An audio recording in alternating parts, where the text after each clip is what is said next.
memang apa ya, sebenarnya perintah membaca Iqra itu kan kalau dimaknai secara kontekstual itu adalah Iqra itu bisa membaca potensi diri, membaca situasi, membaca apa namanya orang lain, atau membaca hal-hal yang memang perlu untuk dibaca.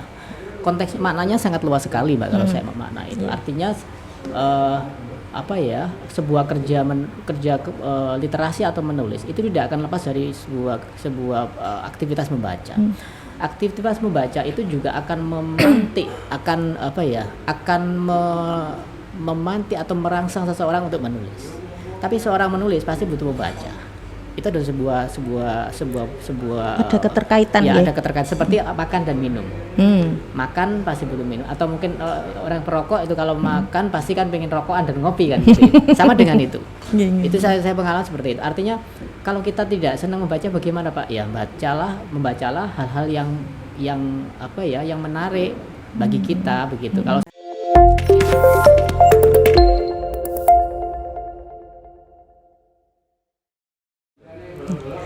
Assalamualaikum warahmatullahi wabarakatuh. Waalaikumsalam warahmatullahi wabarakatuh. Pemirsa Media Center PCNU Kabupaten Nganjuk, berjumpa lagi dengan saya Anita Maratul Latifah dalam acara Bincang-Bincang, di mana pada kesempatan kali ini telah hadir di tengah-tengah kita yaitu Bapak Aang Fatihul Islam. Assalamualaikum Bapak. Waalaikumsalam. Salam. Pripun kabar? Alhamdulillah. Sehat walafiat. Alhamdulillah. Jauh-jauh ini nggih dari Jombang. Nah, perlu pemirsa ketahui bahwasanya tamu kita pada siang kali ini adalah Bapak Aang Fatihul Islam, di mana beliau adalah dosen nggih, Pak? Ya. Dosen di Universitas PGRI Jombang. Halo Jombang. Wah, ini serasa saya balik kandang. Pripun di Universitas PGRI Jombang menika njabat sebagai napa nggih? Perkenalan dulu ya. Monggo. Saya di Universitas PGRI Jombang yang dulunya adalah STKP PGRI Jombang. Jadi barusan kemarin launching, hari Kamis kemarin baru di launching secara resmi menjadi universitas. Saya kebetulan dosen bahasa Inggris di STKP PGRI Jombang, dan lebih banyak bersinggungan dengan sastra. Terus saya di jabatan saya sebagai gugus jaminan mutu prodi pendidikan bahasa Inggris. Gitu. Kalau di ini NU-nya? Kalau di NU-nya periode kemarin saya diberikan amanah sebagai ketua PJLDNU Jombang, yang kebetulan saya lebih bergerak memilih jalan dakwah itu lebih banyak di tulisan, dakwah bil kolam istilahnya. Kalaupun teman-teman itu kita plotting untuk dakwah bil lisan, tetapi saya lebih memilih jalan yang lain agar berbeda. Jalan lain. Berbeda, meskipun saya juga kadang ngisi di bil lisan, tetapi saya lebih banyak bergeliat di tulisan-tulisan. Sesuai dengan apa nggih? Latar belakang panjenengan dan juga tema kita pada siang ini nggih, Pak, yaitu mengabadikan sejarah ulama Nusantara melalui tulisan. Monggo saged dipaparkan lebih jauh lagi. Baik. Terima kasih Mbak Anita. Sangat senang sekali, dan saya sangat merasa berbahagia pada siang hari ini. Saya tadi dari Pace, saya berangkat sebelum Jumatan, karena saya sangat semangatnya pengen ketemu dengan teman-teman Nganjuk ya. Nganjuk ya. PCNU Nganjuk yang selama ini saya hanya mendengar saja beritanya begitu terkait dengan progresnya, tetapi saat ini alhamdulillah saya bisa langsung beritanya tentang Nganjuk bagaimana kalau di Jombang? Ya, artinya kita sama-sama meningkatkan kapasitas agar lebih baik. Kebetulan sama-sama di bidang media. Baik, terkait dengan sejarah, bagaimana saya kemudian akhirnya berkecimpung untuk mendokumentasikan sejarah ulama Nusantara lewat tulisan. Artinya begini, Pramudia Anantatur pernah mengatakan bahwa sepandai apapun seorang, setinggi meskipun dia pandainya setinggi langit, kalau tidak menulis maka dia akan dimakan oleh waktu.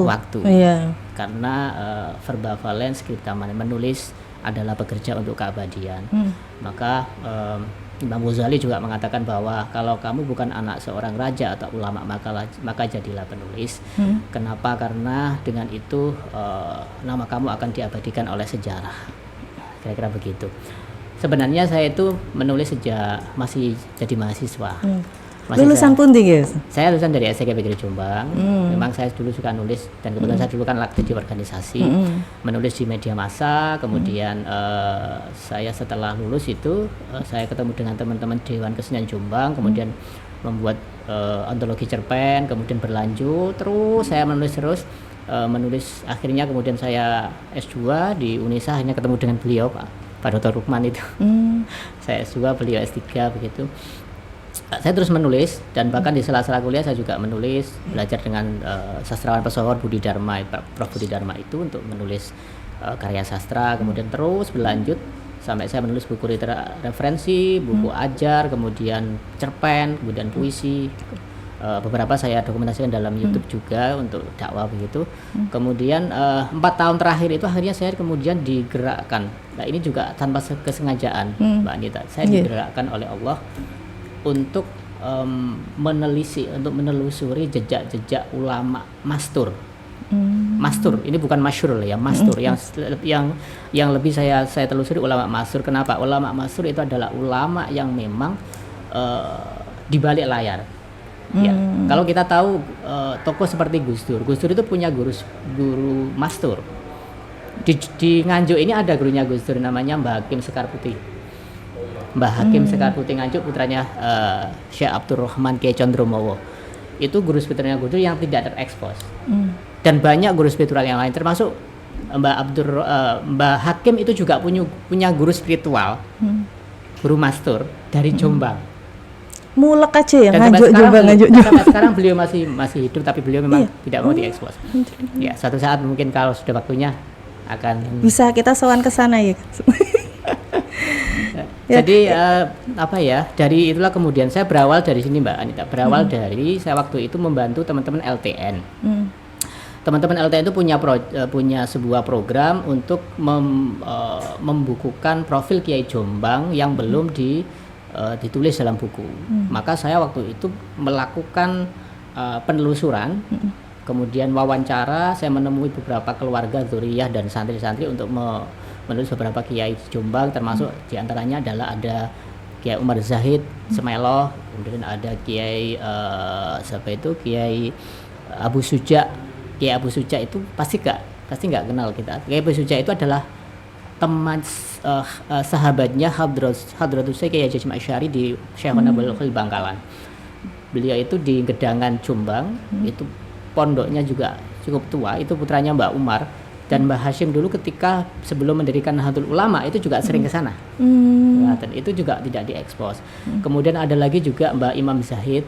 Mbak Imam Zahid itu adalah juga sahabatnya Hadratus Kiai Haji Asy'ari di Syekhona Khalil Bangkalan, yang juga tokoh di Jombang, dan beliau juga salah satu tokoh yang menjadi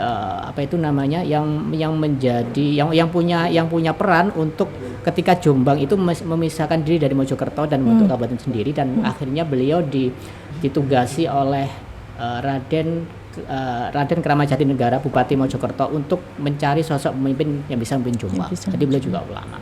Lah dari situlah kemudian akhirnya saya tiba-tiba kayak terjebak pada sebuah arus gitu ya, saya katakan terjebak pada sebuah arus tapi asyik gitu. Saya akhirnya menikmati. Meskipun penelusurannya juga cukup sulit karena memang sangat minimnya sumber. Tapi alhamdulillah saya berbekal 2. Dan ini memang agak unik saya katakan. Saya berbekal 2 ketika menelusuri beliau itu. Saya sering ke Sarean. Saya tawasul, kemudian memperbanyak sholawat. Itu yang menjadi salah satu media saya untuk istilahnya minta izin ke beliau untuk menulis. Dan akhirnya dari situlah kemudian beberapa santri, beberapa dzurriyyah, beberapa masyarakat itu tanpa saya minta itu akhirnya memberikan dokumen.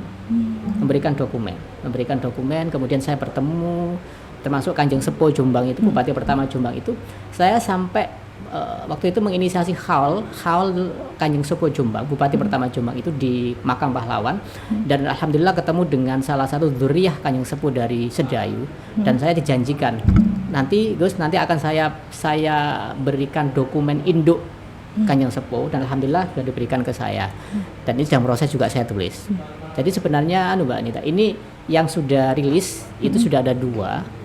Yang pertama adalah jejak ulama mastur, para gurunya guru bangsa. Yang kedua adalah Mbak Iksan Jogos Kunjang Kediri itu kebetulan waktu itu haul saya kemudian itu sebenarnya kakek dari itu saya menulis beliau, saya menelusuri karena saking masturnya juga itu ternyata beliau itu juga dulu menginisiatori para Laskar Hizbullah dan para tentara zaman agresi militer, dan menjadikan rumah beliau sebagai markas. Yang ke sana itu ada Kiai Yusuf Hashim, ada Gus Abdul Haq Idris, putranya Idris Kamali, tadi cucunya Mbah Hashim, ada Batalion Munasir Ali, itu Laskar Hizbullah, tentara seri 2 Jombang. Itu saya telusuri, butuh waktu yang cukup lama, sekitar 3 tahun, 4 tahun, dan itu proses lama. Dan tidak semudah menulis puisi atau menulis apa gitu ya.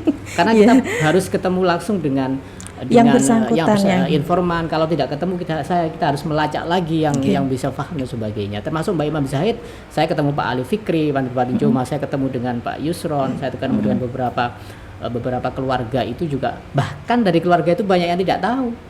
Nah, itu loh. Ulama-ulama saya itu salah satu ciri khasnya itu beliau menutupi ketokohannya.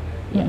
Tapi beliau itu punya peran yang luar biasa. Ibaratnya kalau di pewayangan itu ulama mastur itu adalah dalangnya yang nampak di permukaan seperti Gus Dur, seperti Bung Karno, itu adalah wayangnya. Kenapa ya kira-kira orang dulu itu kok menutupi? Padahal itu kan untuk menjaga sejarahnya itu kan kita ini kan juga harus tahu gitu. Untung ada jenengan loh Pak.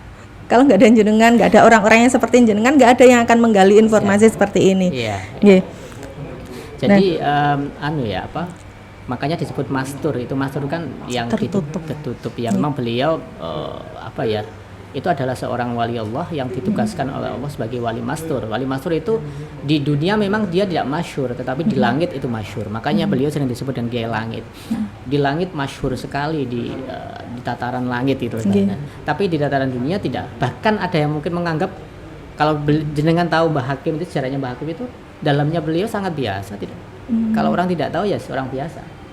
Tapi beliau sangat dihormati, ditakuti Gus Dur. Gus Dur setelah dilantik ditimbali Gus Dur itu langsung tidak pakai besok langsung beliau langsung ke beliau Mbah Hakim. Tapi Mbah Hakim ternyata punya guru yang ditakuti lagi di Jombang.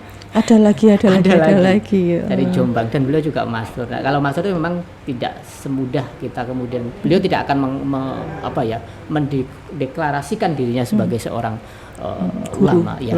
Kecuali hanya orang-orang tertentu yang tahu gitu. Nah, makanya ini saya kemudian tertarik, wah ini memang mungkin saya ditakdirkan oleh Allah untuk berada di jalan ini kemudian selain menulis buku-buku yang lain. Dan alhamdulillah ini juga sedang proses terbit buku Kiai Langit. Kiai Langit itu yang gurunya Mbah Hakim itu sebenarnya, tapi belum saya rilis. Ini saya butuh waktu yang cukup lama dan ini terus berjalan. Kemudian ini sedang proses juga Kanjeng Sepuh Jombang. Kemudian sedang proses juga Kiai Mimbar. Kiai Mimbar itu kalau panjenengan pernah ke Sambong, itu ada pondok tua. Yang di mana itu Sambung yang sebelah mana? Pasar ya. Itu ada pondok tua. Yang perempatan ke timur sedikit itu. Sebelahnya jembatan. Perempatan Bangjo itu ya. Iya, Sambung itu. Itu bukan timur, ke selatan dikit. Kok ke selatan? Iya. Ke selatan dikit di kiri jalan. Itu ada pondok Mimbar. Lah, Ya. Itu pondok termasuk pondok tua di Jombang. Bahkan Hadratus Kiai Hasyim Asy'ari sebelum ke nyantri ke Syekhona Khalil itu sempat nyantri di Mbak Mimbar. Mbak Yai Mimbar itu satu periode dengan Syekhona Khalil Bangkalan. beliau itu. Jadi santrinya termasuk Mbak Yai Bisri Sansuri, kemudian ada Mbak Ma'ruf Donglo sebelum ke Syekh Novel Bangkalan, kemudian ada Yai Romli sebelum mendirikan pesantren Darul Ulum sempat ke Mimbar, Pondok Mimbar. Itu saya itu kan aslinya bukan Sambong, saya itu baru 7 bulanan di Sambong. Ketika saya menjadi orang Sambong, yang pertama kali saya lakukan, saya sowan ke Duriyah, kemudian saya minta izin untuk menuliskan beliau, dan alhamdulillah beberapa artefak sudah masuk, dan pelan-pelan memang itu tidak bisa ditarget gitu. Kalau menulis toko-toko seperti ini memang butuh apa ya, ibaratnya kalau beliau ngersakaken gitu, maka terbuka-buka sendiri. Termasuk ketika saya nulis Mbak Asy'ari dalam buku Jejak-Jejak Ulama Ma'asir itu, Mbak Asy'ari itu saya membutuhkan waktu cukup lama. Saya kesowan, nah kebetulan dari istri itu kan Pak D itu kan menantu dari Pak Yai Asy'ari, dari keluarga Yai Asy'ari. Saya sowan dan saya sampai ke sumur keramat yang dulu dipakai Riyadhah Mbak Asy'ari. Itu ada sumur keramat yang dipakai Riyadhah Mbak Asy'ari. Jadi dulu ceritanya Mbak Asy'ari itu ketika qiyamul lail, setelah qiyamul lail beliau itu menimba kamar mandi sampai penuh, dan beliau membaca ayat terakhir surah Al-Baqarah itu sampai penuh. Yang nimba bukan santri Mbak Asy'ari, itu Riyadhahnya Mbak Asy'ari, dan sumurnya sampai sekarang itu masih ada. Saya dokumentasikan di buku itu. Dan termasuk pondoknya Mbak Asy'ari itu di mana, kemudian sekarang menjadi apa, masjidnya bagaimana, itu ada. Alhamdulillah ada semuanya. Nah, itu ternyata unik dan menarik, saya menikmati gitu aslinya. Ini loh, makanya saya pernah ini Pak, di sebelah itu ya, itu karena mereka minim dokumentasi, akhirnya sejarahnya mereka hilang. Yang asal usulnya seperti apa, padahal dulunya mereka itu juga sama dengan kita. Nah, sebelah itu loh Pak. Itu. Nah, dengan adanya mengabadikan sejarah lewat tulisan itu saya setuju banget. Sekarang tugas kita, mungkin kalau panjenengan tugasnya menulis mencari info, tugasnya kita itu membaca. Nah, itu yang paling sulit. Pripun nggih supaya kita itu gemar membaca gitu. Padahal Kanjeng Nabi kan ayat yang pertama diturunkan Iqra. Nah, pripun niku Pak? Biar apa yang selama ini teman-teman dari yang penulis kerjakan itu bisa membawa dampak ke orang lain. Memang sebenarnya perintah membaca Iqra itu kan kalau dimaknai secara kontekstual itu adalah Iqra itu bisa membaca potensi diri, membaca situasi, membaca orang lain, atau membaca hal-hal yang memang perlu untuk dibaca. Konteks maknanya sangat luas sekali Mbak kalau saya memaknai itu. Artinya sebuah kerja literasi atau menulis itu tidak akan lepas dari sebuah aktivitas membaca. Aktivitas membaca itu juga akan memantik atau merangsang seseorang untuk menulis. Tapi seorang menulis pasti butuh membaca. Itu ada sebuah ada keterkaitan ada keterkaitan seperti makan dan minum. Makan pasti butuh minum, atau mungkin orang perokok itu kalau makan pasti kan pengen rokokan dan ngopi kan gitu. Sama dengan itu. Itu saya pengalaman seperti itu. Artinya kalau kita tidak senang membaca, bagaimana Pak? Ya membacalah hal-hal yang menarik bagi kita begitu. Kalau saya kemarin memberikan pelatihan untuk mahasiswa penulis itu, saya mengatakan begini, jaga tulisan kita agar ini apa yang kita tulis itu menjadi sesuatu yang menarik.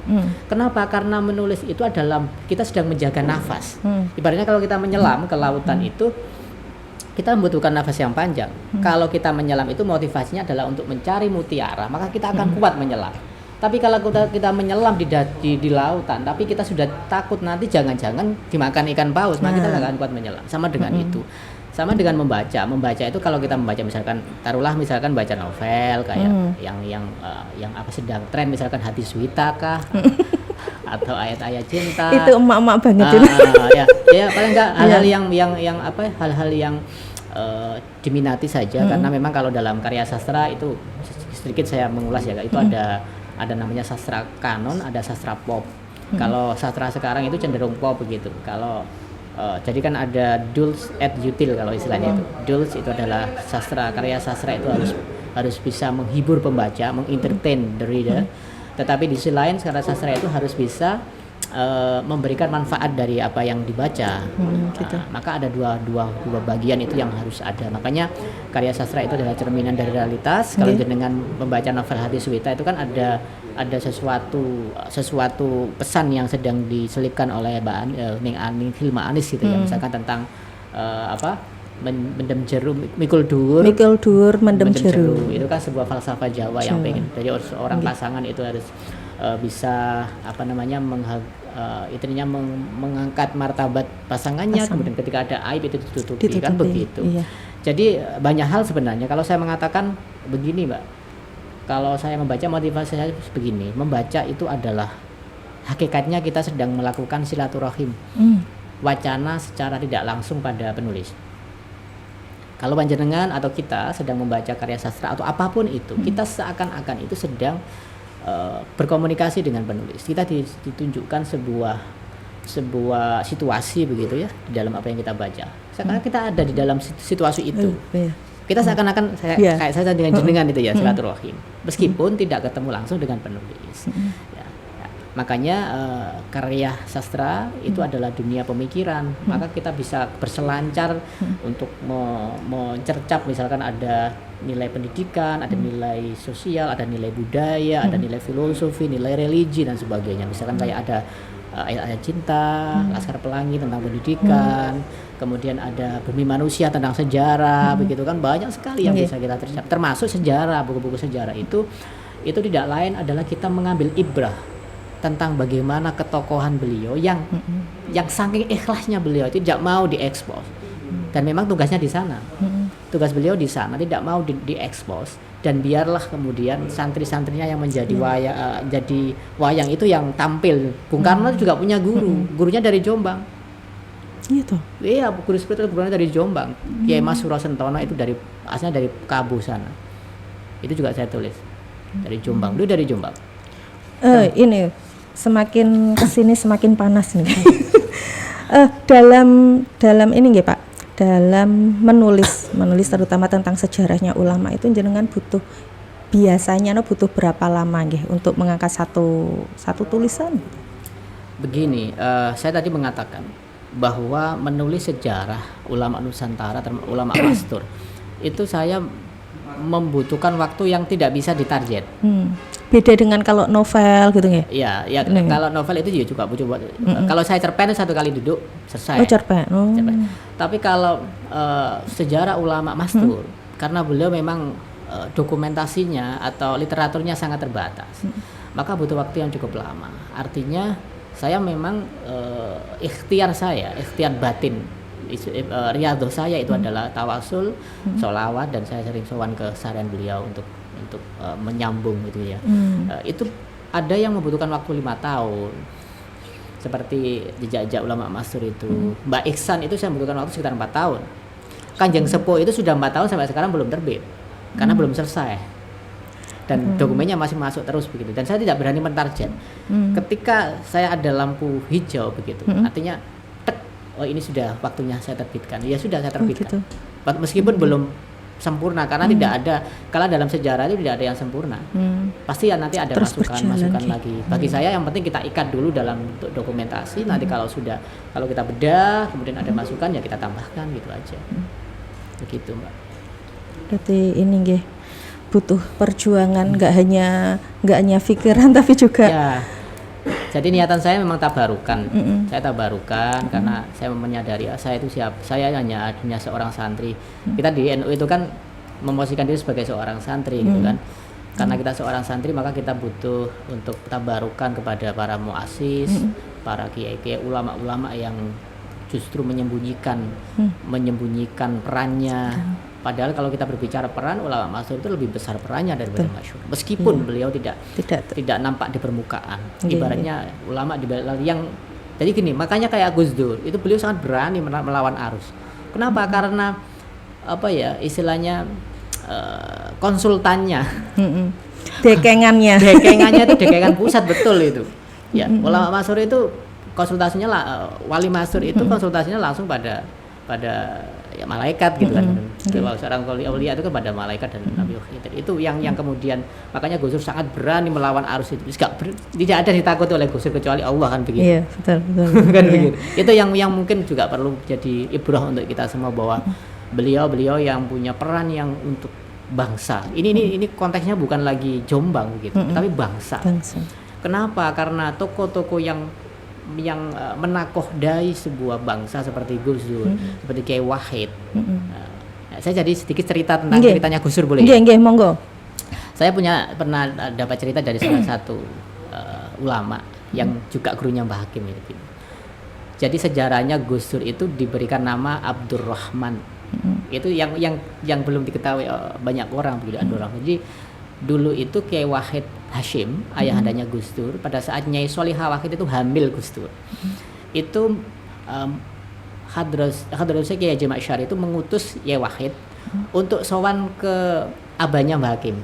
Namanya Syekh Abdurrahman yang sering dijuluki dengan Kiai Condromowo. Karena Syekh Abdurrahman itu kalau melihat sesuatu itu langsung terbakar. Karomanya beliau itu. Itu sangat akhirnya karena Mbah Hashim itu tahu kalau Syekh Abdurrahman itu seorang aulia gitu. Tabarukan nggone Mbah Abdurrahman ben anakmu iso dadi wali. Jadi keturunannya Mbah Khadir Syekh Haji yang jadi wali itu Gus Dur itu. Nah, ceritanya begini, akhirnya Kiai Wahid, boleh ya saya tambah Ibu? Nggih, monggo. Saya itu, juga pengen tahu sejarahnya. ini tidak ada di episode ini. Saya belum sudah saya tulis di buku Kiai Langit, belum saya launching. Itu akhirnya Kiai Wahid dan Nyai Solihah Wahid itu sowan ke Mbah Abdurrahman di Sekar Putih Nganjuk. Kemudian matur, Mbah Abdurrahman, saya pengen agar anak yang dikandung istri kula niki angsal jenengan doakan agar bisa menjadi seorang ulama besar. Itu hanya Gus Dur. Akhirnya Mbah Abdurrahman Mbah Abdurrahman sanjang ngaten bilang begini. Yo syarate siji, arek iki, bayi iki engko nek lahir, aja diombeni dudu susu, aja diombeni susu. Nggawa banyu tak edonane, bedane kayak. Jadi air itu diludahi Mbah Abdurrahman disuruh minumkan Gus Dur ketika masih bayi itu. Jadi sampai seperti tak dongakno arek iki engko dadi ulama besar di zamannya. Tapi syaratnya gak oleh diombeni susu. Ombenya tak itu. Itu ceritanya begitu. Maka karena saking Mbak Kiai Wahid itu tabarukan. Jadi Kiai Wahid itu santrinya Mbak Abdurrahman gitu katanya. Akhirnya dimulak-walik. Akhirnya sang tabarukan maka putranya diberikan nama Abdurrahman. Tabarukan Mbak Abdurrahman, Syekh Abdurrahman Sekar Putih Nganjuk. Ceritanya begitu. Nah, Kiai Wahid itu bukan Kiai sembarangan. Kiai Wahid itu adalah seorang ulama yang visioner dan beliau salah satu tokoh yang juga merumuskan Pancasila. Yang merumuskan Pancasila itu Kiai Wahid di dalam tim 9. Padahal itu di sejarah tidak ada, makanya lagi master lagi. Makanya itu. Dan dulu ketika mau mendirikan negara, itu kan ceritanya dari PB waktu ada pelatihan itu mengatakan bahwa waktu itu Mbah Hashim itu diundang Bung Karno untuk merumuskan sebuah negara begitu. Tapi karena waktu itu Mbah Hashim sudah sepuh, akhirnya ngutus Kiai Wahid. Nah, akhirnya Kiai Wahid diutus bali gue nek gawe negara ngene. Jadi bungkusnya itu Indonesia, tetapi di dalamnya itu adalah saripatinya Islam.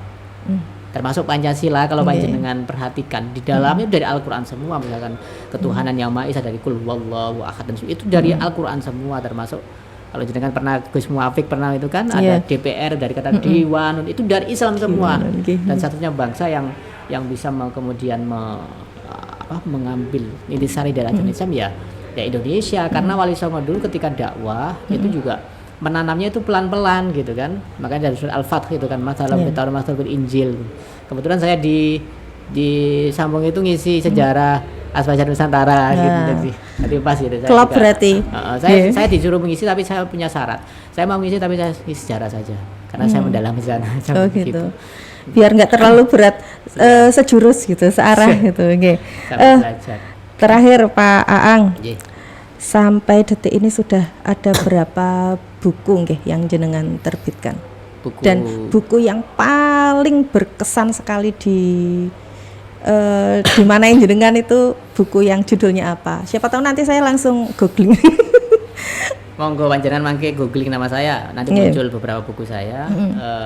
Kalau menurut semua buku berkesan, tetapi memang saya itu hampir semua genre saya coba, Mbak. Saya itu meskipun saya bidangnya di sastra, saya juga nulis buku teori sastra. Jangan silakan klik Introduction to Literature, itu ada nanti di beberapa toko buku dan di perpustakaan kampus-kampus itu ada. Atau klik nama saya saja nanti akan muncul. Kemudian ada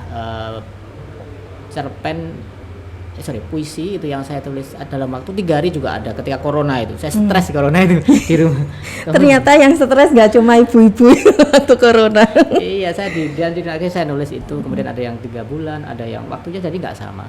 Saya Introduction to Literature itu saya butuh waktu 2 tahun. Saya masih punya anak kecil waktu itu. Dan alhamdulillah ketika terbit itu 1000 eksemplar habis. Ini cetakan kedua 1500 tinggal 300 atau 200-an gitu. Cepat sekali. Terus itu dari buku referensi itu yang cukup berkesan karena saya waktu itu masih awal-awal belajar gitu. Tapi sangat puas saya dengan itu. Diberikan kata pengantar profesor guru besar di Indonesia waktu itu. Kemudian kalau buku-buku sejarah semuanya berkesan karena bagi saya ini adalah suatu hal baru yang justru menambah kecintaan saya pada ulama, menambah rasa keinginan tahuan saya sangat kepada rekam jejak beliau yang menurut saya sangat luar biasa. Dan perlu diketahui oleh anak bangsa bahwa di balik ulama masyhur atau di balik tokoh-tokoh yang mempunyai rekam jejak yang luar biasa itu ada ulama mastur yang justru menyembunyikan jati diri beliau. Tapi beliau itu bagi saya masyhur di langit, tidak masyhur di ya. Tapi beliau punya peran yang besar karena beliau adalah konsultannya tokoh-tokoh yang masyhur. Terakhir banget ini, trik untuk bisa menciptakan tulisan yang bisa menggugah selera pemirsa supaya greget penasaran gitu. Nah, salah satunya apa nggih? Jadi begini, kalau dalam teori komunikasi itu Mbak Anita itu Crowley and Shannon itu mengatakan ada sender, channel, receiver. Sender itu adalah pengirim pesan, berarti adalah penulis ya. Channel itu adalah media yang digunakan untuk mengirim pesan, berarti kalau buku bisa ya, atau mungkin kalau dalam digital itu bisa YouTube, bisa itu kan seperti ini kan, ini kan channel ini ya, channel. Kemudian yang ketiga adalah receiver. Receiver adalah penerima pesan. Penerima pesan itu bisa pembaca, bisa audien, bisa penonton kalau dalam televisi ya. Maka dalam menulis kita harus tahu sasaran kita siapa. Sama dengan ketika kita menulis di media massa, itu pasti masing-masing media massa berbeda kayak selingkuhnya. Ini sasarannya siapa? Sasarannya apakah menengah ke bawah ataukah orang intelektual gitu. Kalau sasarannya anak muda ya bahasanya harus seperti anak muda, bahasa-bahasa kekinian milenial begitu. Kalau sasarannya adalah akademisi ya harus bahasa-bahasa yang akademisi begitu.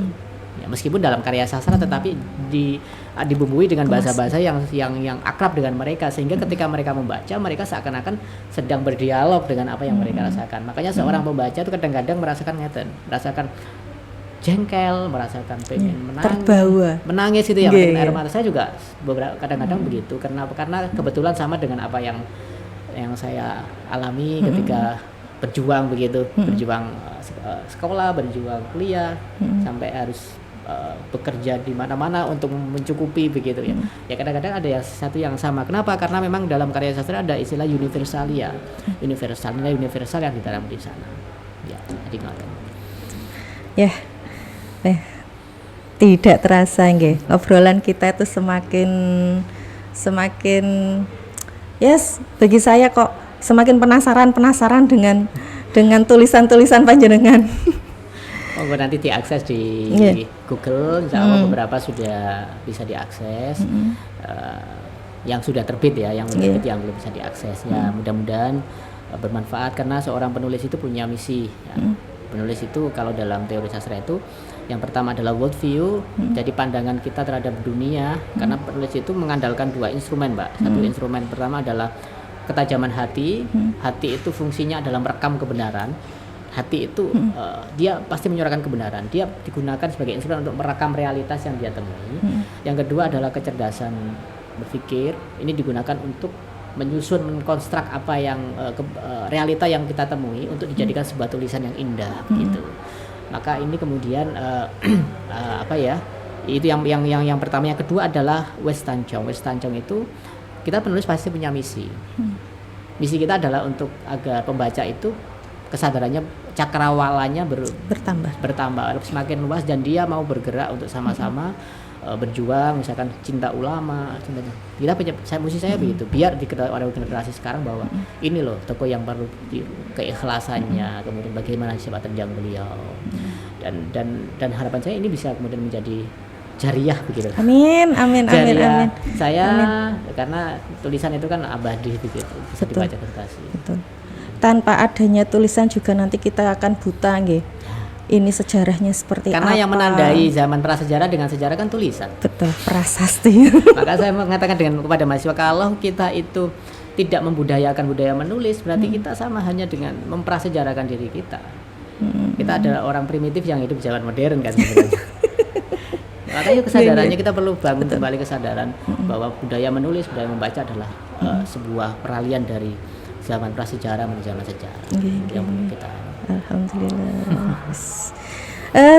Tidak terasa ini waktunya sudah mepet. Pak Ang, mungkin ada pesan-pesan buat pemirsa Media Center PCNU. Monggo. Pesan-pesan untuk para pemirsa Media Center PCNU Kabupaten Nganjuk bahwa sebagai generasi milenial, sebagai generasi yang hidup di zaman modern itu, seyogyanya kita harus bijak dalam bermedia sosial. Salah satu cara agar kita bijak dalam bermedsos adalah dengan banyak membaca literatur, dengan banyak meng-cross check kebenarannya, karena di era sekarang itu banyak sekali berita hoax itu yang mudah disebarkan ke generasi milenial begitu. Akhirnya tanpa dikonfirmasi di share ke grup. Nah, kalau orang tidak terbiasa dengan literasi itu kan ya ditelan mentah-mentah, apalagi di menjelang Pilpres ini ya. Menjelang Pilpres itu waduh luar biasa hoax, berita hoax, fitnah itu banyak sekali bertebaran di media sosial. Maka seperti yang tadi jenengan katakan, Iqra, banyaklah membaca keadaan, meng-cross check kebenaran berita, membaca potensi diri kita. Saya ini bakatnya di mana sih? Kalaupun kemarin dengan penyiar yang di SJM saya katakan, saya pengen menulis, ya yang jenengan sampaikan ketika menjadi host itu aja ditulis, saya bilang begitu. Tidak harus baik dulu, yang penting tulis dulu aja, ditulis. Kalau dulu zaman kita ada kalau apa namanya itu, buku menulis halus? Bukan. Yang kalau dibawa buku diare ya dulu. Oh ya. Sebelum ada HP itu. Diare ya. Zaman kita banget itu. Saya dulu waktu di pondok itu saya juga bawa buku diare karena nggak ada HP ya. Apa yang saya pengalaman, apa yang saya rasakan yang berkesan saya tulis. Itu sebenarnya kan sebuah budaya yang sebenarnya bagus. Kalaupun kita sekarang tergantikan dengan HP kan bisa kita manfaatkan ketika kita ada mengingat sesuatu, oh ini bagus nih, saya tulis dulu aja agar tidak hilang. Mudah-mudahan jenengan juga bisa menjadi seorang penulis. Amin. Ya, Pak Ang, terima kasih ilmunya, kehadirannya, kesempatannya di podcast kita di Media Center PCNU. Mudah-mudahan next time kita bisa podcast lagi ya Pak. Amin. Kan dekat Jombang sama Nganjuk gitu. Kebetulan saya juga pernah di Jombang lah. Saya itu kalau di Nganjuk itu saya merasa ada ikatan batin. Karena kakek saya dari ayah itu asalnya dari Nganjuk. Dari Nganjuk. Beliau itu kan dulu pengembara gitu istilahnya itu. Pengembara dari Nganjuk, dan saya seakan-akan ya ini ya bagian dari kayak balik kampung. Bagian dari leluhur saya begitu. Dan saya juga alhamdulillah bisa hadir di sini untuk silaturahim dan tabarukan ke PCNU Nganjuk. Mudah-mudahan ada manfaatnya. Amin saya sampaikan yang sangat sederhana ini. Ya, nggak sederhana ini, sudah bagus banget ini ya. Oke, matur nuwun nggih Pak. Sami-sami. Ya, pemirsa, demikian tadi adalah bincang-bincang kita dengan Bapak Aang Fatihul Islam, di mana beliau adalah dosen di Universitas PGRI Jombang. Perlu kita garis bawahi bahwasanya pentingnya untuk menulis gitu, supaya kita tidak lupa. Bisa kita bayangkan, menulis di atas batu itu lebih baik daripada menulis di atas air. Nggih Ustaz ya. Ya. Saya Anita Maratul Latifah beserta teman saya Mas Luki yang ada di operator. Kurang lebihnya mohon maaf. Billahi taufik wal hidayah. Assalamualaikum warahmatullahi wabarakatuh. Waalaikumsalam.